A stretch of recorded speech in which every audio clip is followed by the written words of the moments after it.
Hi, welcome to another episode of EV plus Solar. We're here in beautiful, sunny Davis, California. So we're going to go inside and talk to him and let him introduce the car to us, as well as the solar installation on the house, and also tell us how he was very instrumental in helping out with the first EVs for private use.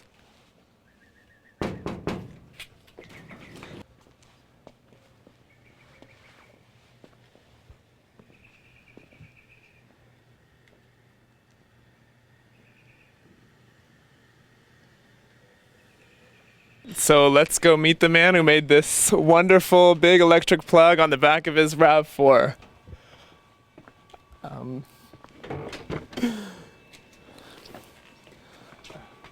right.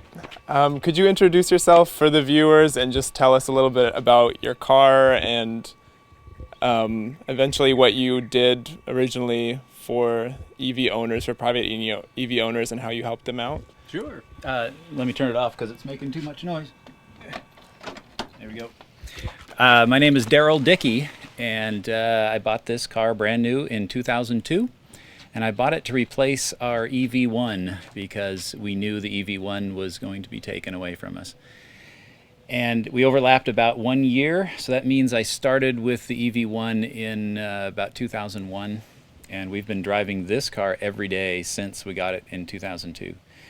About 2 years after we got this car, I put on a solar system, a 2.5 kilowatt solar system, and it has powered the entire car and the car and the house all these years. And I recently doubled the solar system in anticipation of our second car, so we can get rid of our Prius and have all electric cars. Wow, that's fantastic. So you've been driving it for over 10 years and it's still going strong, huh? Right. So 12 years this year, and I have 115,000 miles on it. Wow. So yeah, this car is literally driven every single day, 7 days a week. That's fantastic. That's fantastic for EV drivers to know that these cars last really long. You were also really instrumental in providing information about EVs in general a few years back for private owners to get a little bit more information and to help them out with making modifications and stuff to the cars as well. Is that true? Right.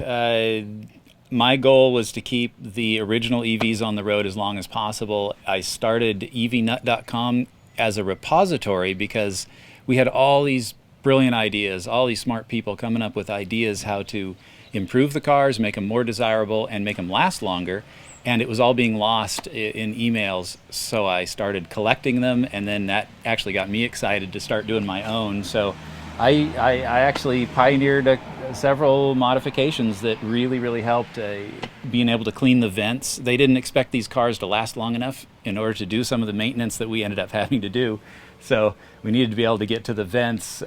We added power, we added seat improvements, lumbar support, heated seats, cruise control, power outlets, cup holders. I mean, all the modern conveniences. So yeah, we made the cars better and better and desirable because, again, these cars were not meant to last very long, and they were meant really for the commercial market and not the private market. So we improved them to make them a fantastic family car that just keeps going and going.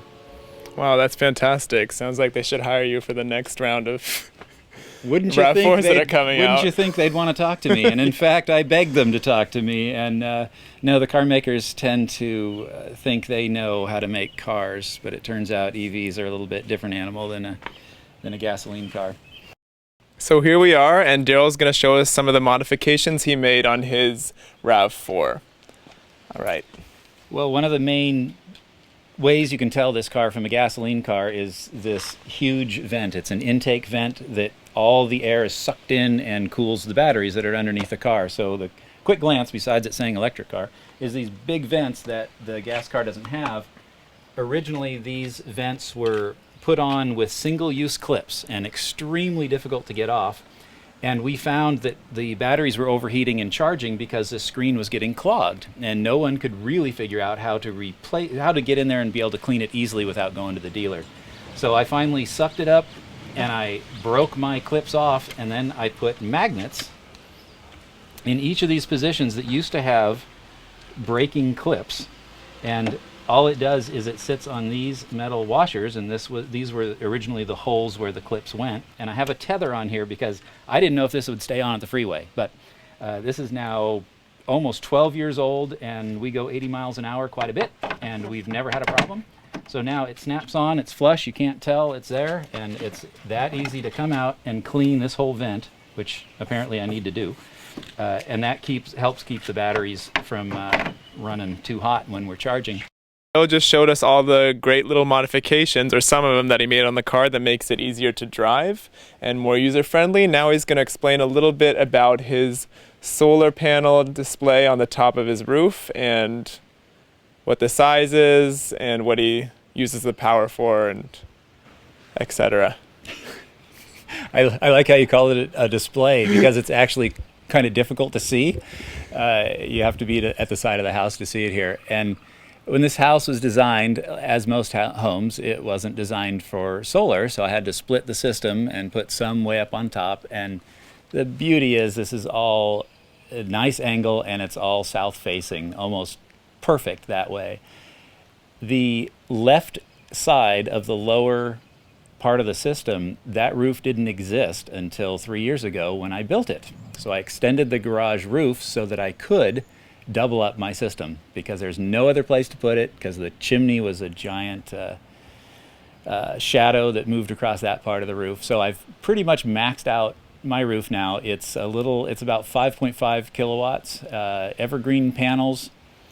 They're all new now. I replaced the whole thing and just refreshed the whole system, got a new inverter when I doubled the size, so it's up to modern standards, all efficient.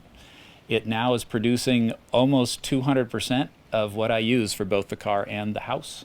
And as I said before, that's in preparation for getting another electric car, and I'm slowly moving I have moved much of my natural gas use over to electricity. I have a heat pump water heater, and that was one of our big users of natural gas, and now it uses solar. I figured it used 2 panels. I had to add 2 panels in order to completely cover the power that my new water heater uses, so no more bill for that. So about 14 years ago, I had to decide where to put my charger for my EV1, and it went here. And if you look closely enough, you'll see a whole bunch of holes that are all patched up, because this is the 3rd charger I've had here now, because it's the 3rd EV I've had. The inverter came inside. I used to have it outside, but it got really hot in the sun. And the lighted display there, the sun is down now, so it's only showing about 154 watts. But that is my inverter that will, I think my top production was 5.505 kilowatt. Well, I'm known as an EV driver. One of the truths is my wife does most of the driving in the EV these days. She commutes to work in that car every day. So normally this is wide open so that I can get my bicycles out. I spend my transportation days riding bicycles, and it's one of the reasons why I have so many, because there's one for each type of riding that I do. But I do all of my regular commuting, my errands, my shopping.